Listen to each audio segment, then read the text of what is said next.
Big number this week is going to be the PCE on Friday. And don't forget that the week after, we're going to be talking about the tariffs. A lot of people think it's in the market, but I think it's more than a tactic. I think it's really about it's going to happen.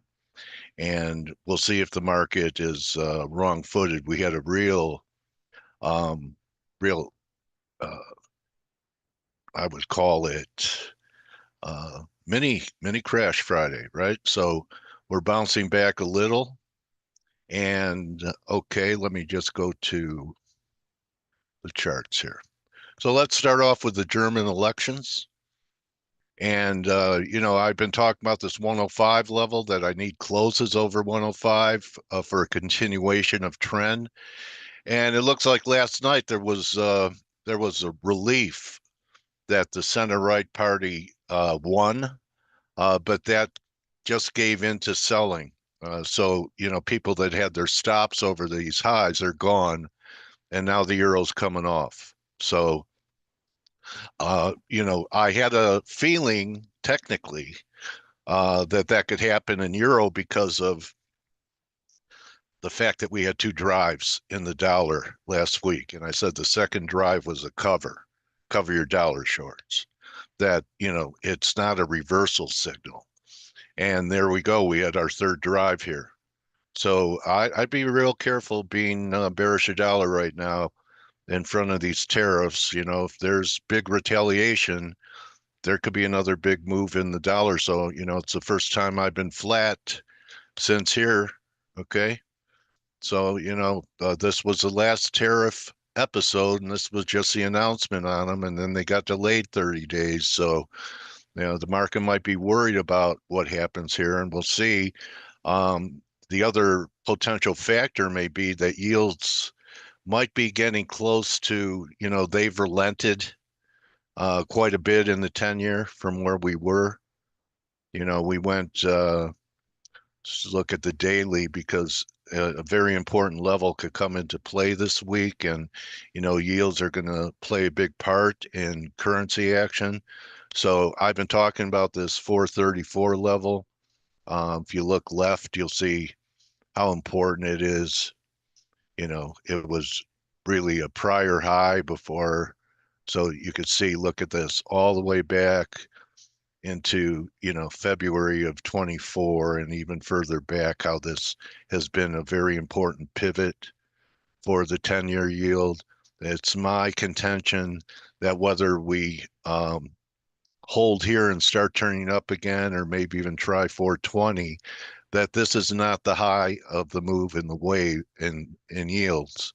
And perhaps by this spring into tax time, we're looking at a retest of 5. So I'm still in that camp, and we'll see if the PCE drives it or not. But, you know, it's been to me, I just have to say it's a correction so far of this wave, which we've had three. So, right? One, two, three, or maybe this is just part of this was one and this was two and this is three, and we're in the middle of developing three to the upside. So be careful about getting too bulled up.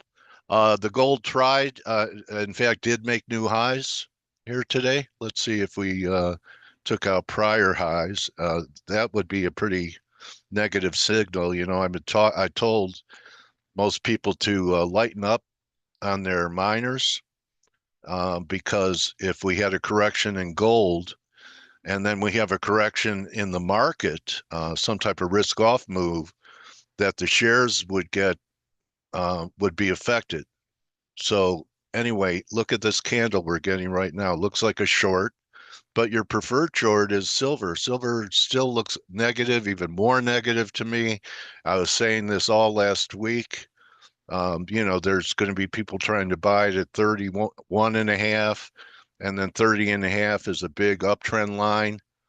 And if we get through 30 and a half down the road, that would be a $3 move from up here. You subtract that, and that's how you could get 27 and a half. So 30 and a half minus $3 is going to give you 27 and a half, which is what this return line has been saying could happen for a long time.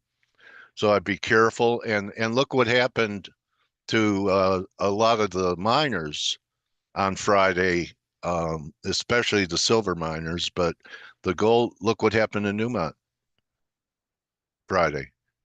Boom. Well, gold was higher. Look what happened to GDX even. Okay, look what's happening to the junior silver ETF. So it was right to lighten up, and I think there's going to be better buying opportunities here. Your silver stocks, doesn't look great to me. Doesn't look great to me. So that was an accurate call, even though gold was able to make a marginal new high today. And I do think that gold is going to come off too. I'm not looking for initially like any big crash, but I do think that we could see 2,800. Okay, that would be off the 4 hour. I have some moving averages there because a lot of people are saying this is just the end of three, and we're going to have a wave four, and then another rally above 3,000. But between here and there, especially in miners, there could be some damage done. And the gold silver ratio still looks good. It turned, I called this top. And, if you don't learn how to change your mind, you won't have any change left. We have one drive here. We have another drive. I think we're going to make new highs in the gold silver ratio and take out that double top, maybe put in some three drive to a top formation where it could stretch to 94. And until that starts turning down again, I think you could be patient about long-term silver buys. So let's get to risk. It's pretty simple now after what we had. Are we going to hold? We're already starting to fade. This negated the breakdown. Okay, we held it here. And then right when I was getting off the air with you guys on Friday, we were only eight lower. But I think I prepared you for a correction by pointing out how ugly the banks did the day before. Now they're up today with the market. They're recovering. They've been the strength. BV doesn't look so great to me. And actually the KRE, I think you could sell rips there. Here's Amazon, not much of a comeback there. Here's Apple, which has held up the best. I went ahead and put on partial positions. Before when I talked to you on Friday, I was waiting for 251, which was 78.6. But with all the pressure in the market, I just went with it. It's still my contention that this action in Apple is corrective. The reason it held up is, they haven't done the big spend in AI. And in times of market uncertainty, people like to park an Apple like it's a bond. And if there's some retaliation from China after the tariffs go into effect, which they already have, we'll see what happens with Xi being happy about Apple phones still being sold in China, or would rather have uh, their their products that they make domestically there. There's Meta after, its record-breaking run, Google. So a lot of people think, the trend hasn't changed, and they're right in the S&Ps. Here's the big earnings story coming in this Wednesday for NVIDIA. I think it's going to be influential with the market. We filled the gap, and now we're coming off. The bear case is that's it, and we're going to new lows.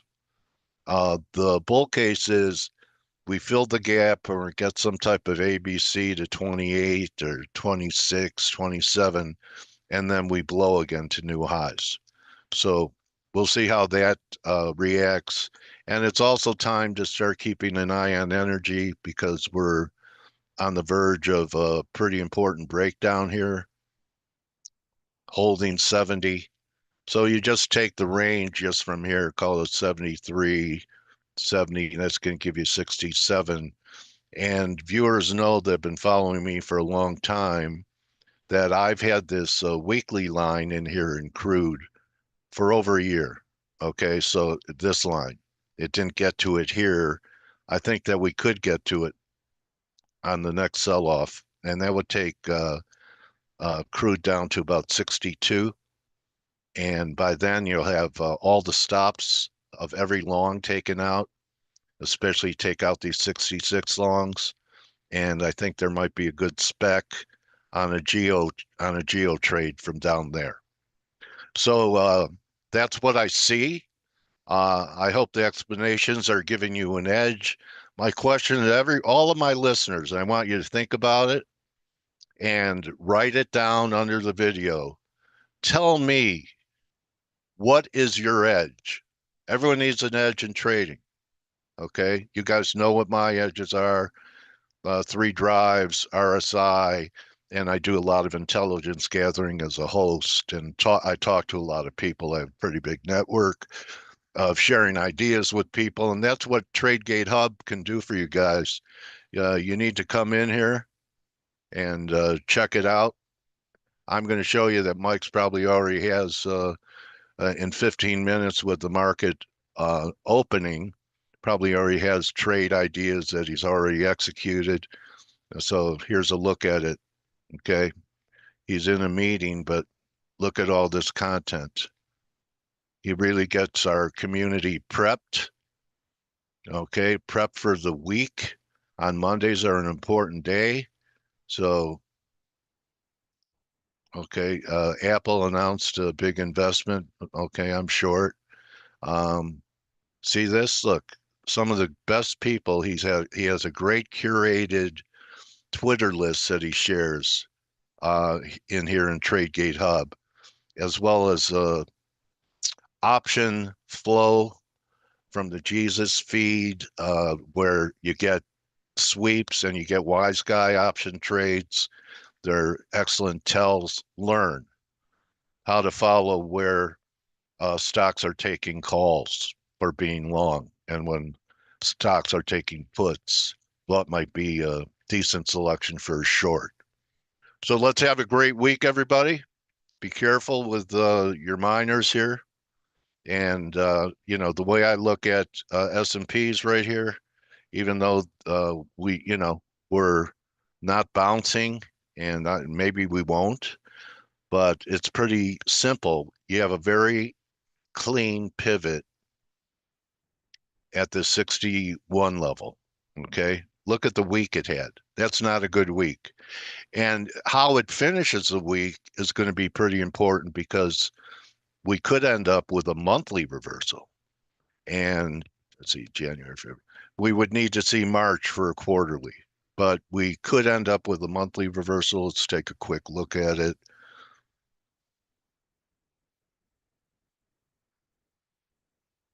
Okay, we're not lower on the month yet. We're still higher on the month, but we'll see what happens the rest of the week. NVIDIA being the key earnings report this week, and the PCE being the key economic number.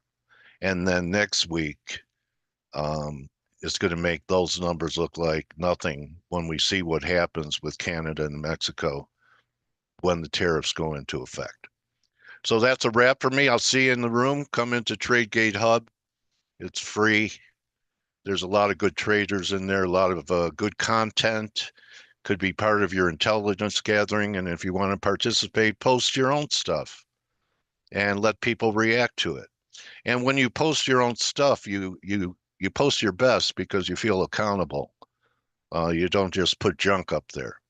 So I'll see you in the room, everyone. Have a great Monday.